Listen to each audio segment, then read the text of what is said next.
So to open Excel, you have to click on this Excel icon on your desktop, double click on it. As it is the new version, so it looks like this.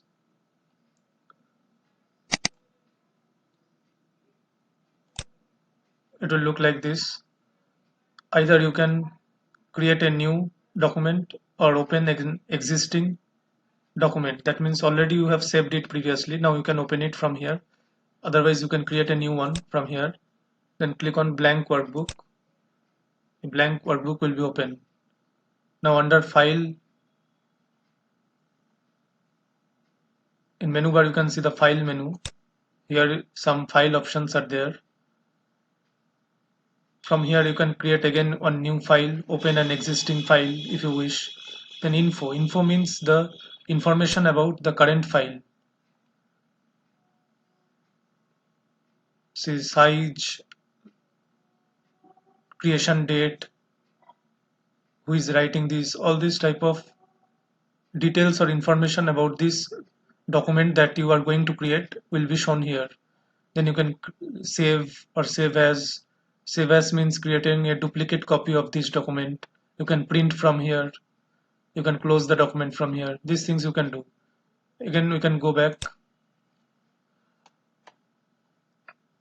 So whatever options are available in file, you know most of them in every type of document, either MS Excel, MS Word or MS PowerPoint. These are more or less they are same. Save means saving this document by giving a suitable name, because by default it all automatically takes itself a name, book 1. This is by default name. This is system generated name. If you wish to give your own name, you can give it. When you click on save, it will ask for a position where you want to save it. Then you can give your name here.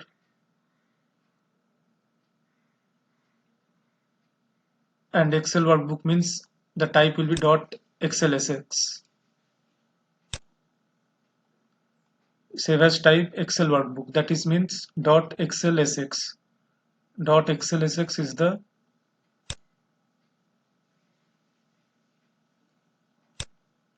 extension of Excel file. So I'm not saving it now.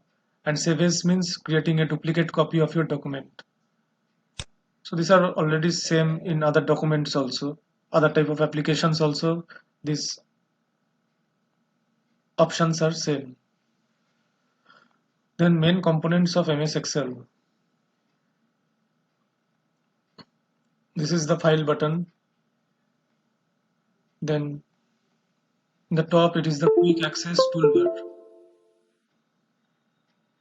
Here you can save it quickly without you have to go to file and save, without you have to do that one. You can directly save it from this one, so it makes your work easy and quick. Then this is undo, this is redo.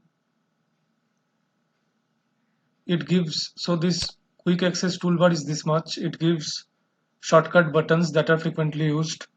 Then title bar, this is the title bar. It shows the name of the document. By default the name is book 1, and it displays the name of the application package. The application package is Excel, so it is showing the application package name also. Now menu bar, this is the menu bar. You know it nicely, because in every type of application a menu bar is present. But here it is some different. It contains formulas, then some data related tasks. Other than that, the page layout, insert and home, these are similar to MS Word.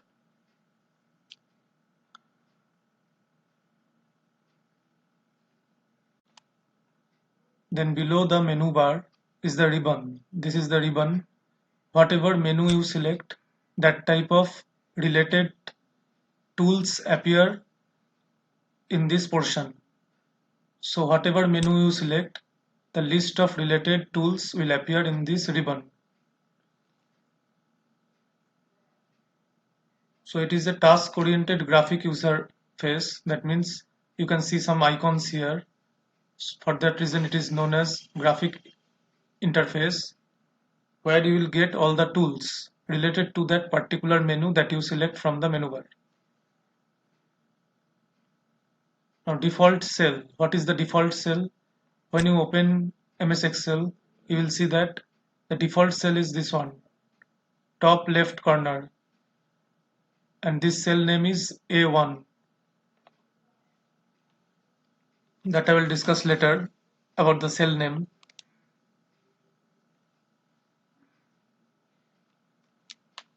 Because this cell is the intersection of column A and row 1.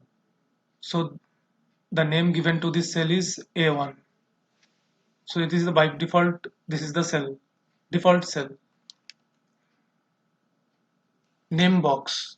This is the name box.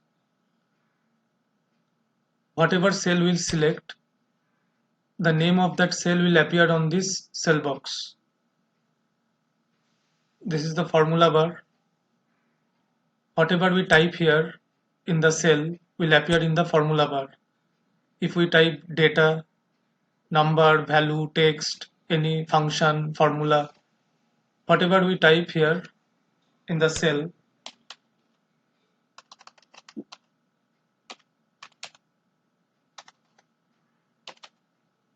will appear in the formula bar. Then when we do some mathematical operations, suppose 89 plus 2, it will be shown here as 89 plus 2, but when you click outside, nothing is happening because it is treating as like a text. To write formula, we'll discuss later, you have to give equal to sign. If you click, then it will become 91. That means this cell will show you the result, but what formula we have used, that will be shown on the formula bar. The formula was 89 plus 2. So it is used to display the formula that we have used. And if you are not using any formula, we can just type any text. Whatever text we type, that text will also be shown in the formula bar. Now row header. This is called the row header. It shows the row number of an active worksheet with respect to the position of the cell.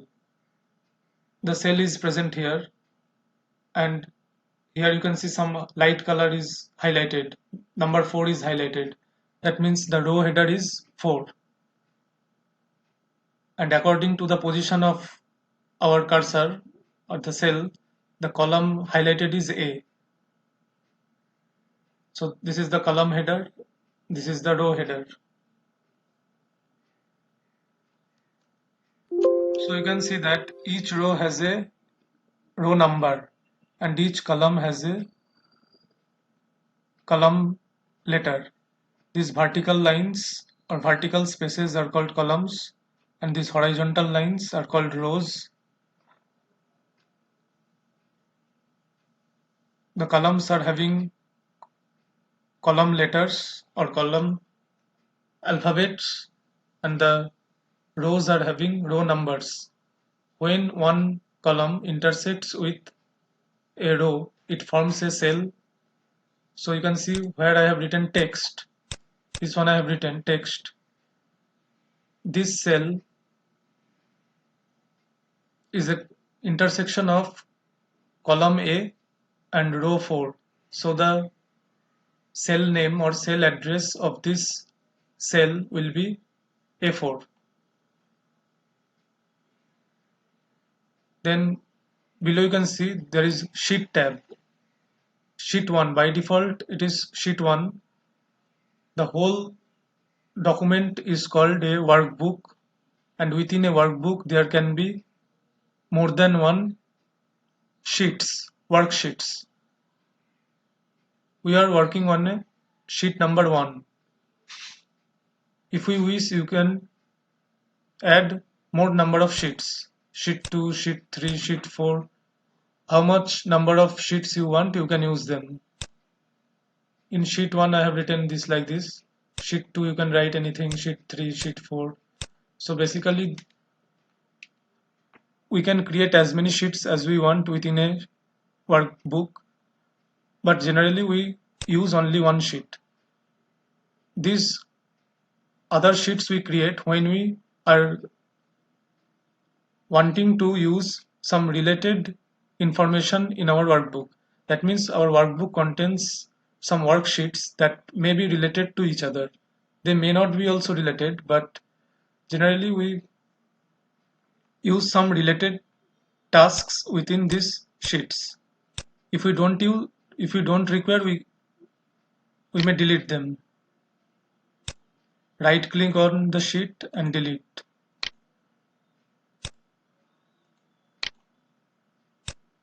So basically these are the worksheets within a workbook. They can be treated like in MS Word. In one document there can be lots of pages. Similarly, you can treat them as number of pages in one workbook. But that concept is different because here there is concept of pages is not like that. Otherwise you can treat it as several documents within a main document.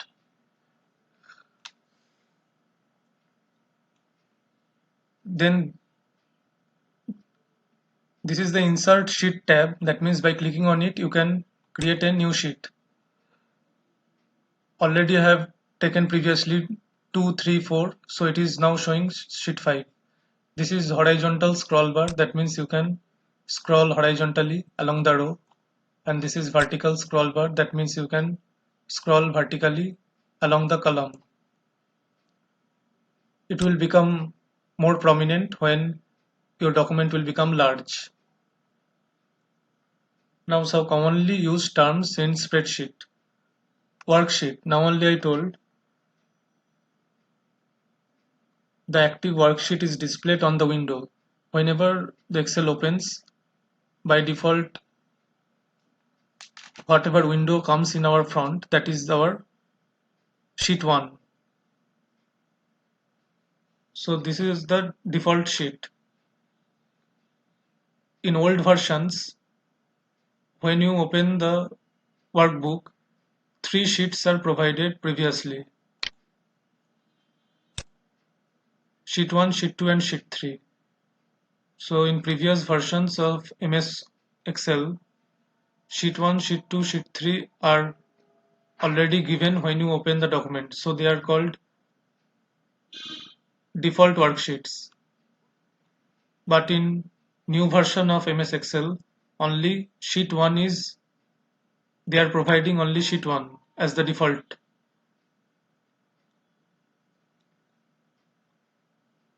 Now workbook is a file that contains number of worksheets. So workbook is the single main file which can contain a number of worksheets within it. So by default, in previous versions of MS Excel, sheet 1, sheet 2 and sheet 3 are present in a workbook. We can add or remove the worksheet as per our requirement. We can remove or add the sheets as per our requirement.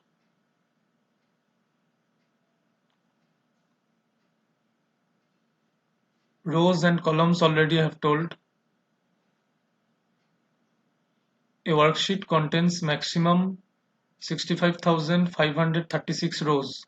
In previous version, maximum number of rows in each worksheet was 65,536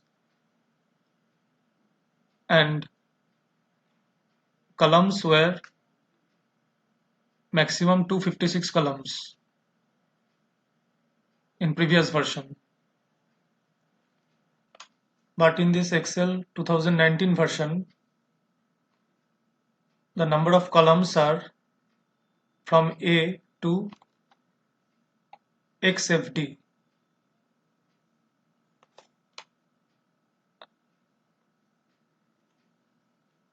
and the number of rows are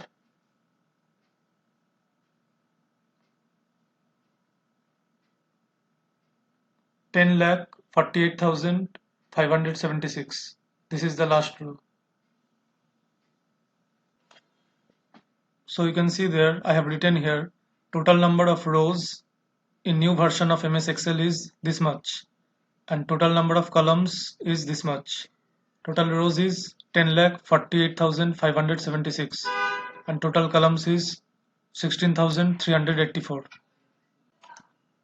Now cell is the smallest unit of a worksheet which is formed at the intersection of a row and a column.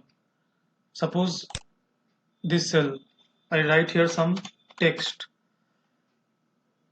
So this cell is formed at the intersection of column C and row 3. So the address or the name of this cell will be C3. And as you can see, the whole worksheet is made of some grid lines, that is rows and columns. So the individual or the smallest part of this worksheet is a cell. The full worksheet is made of individual cells. So cell is the smallest unit of a worksheet. Each cell has its own cell address for reference. The cell name or the cell address refers to that particular cell. Suppose I want to get the content of C3. That means this C3 will be this cell and it contains the value text.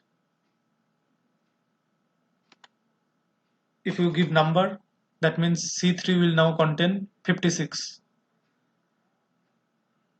So C3 means column 3 and row C3 means column C and row 3. Now cell pointer. A cell pointer is the rectangular highlight that indicates the active cell.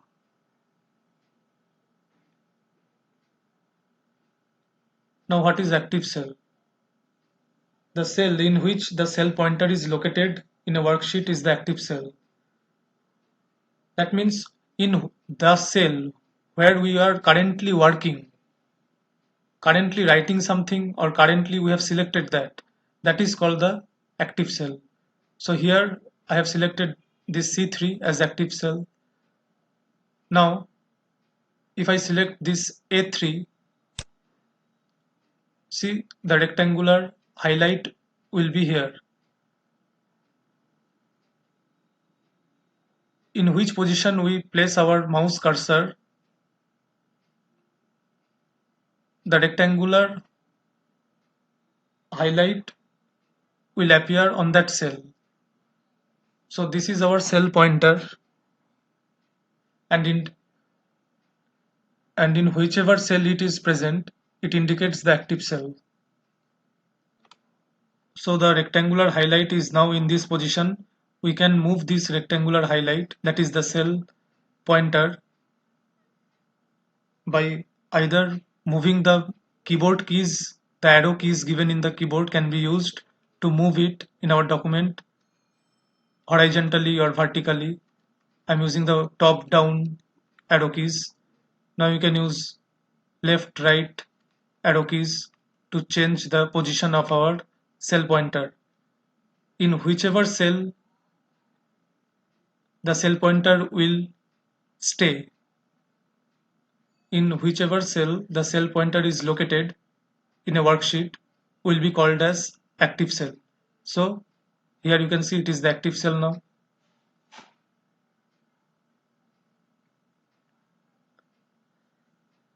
So the cell pointer can be moved using the arrow keys in the keyboard or using the mouse also. By using the mouse, you can directly go from here to a far point. Suppose here, here, here. But using keyboard, you have to, one by one, you have to go. So these were some terms and components of MS Excel.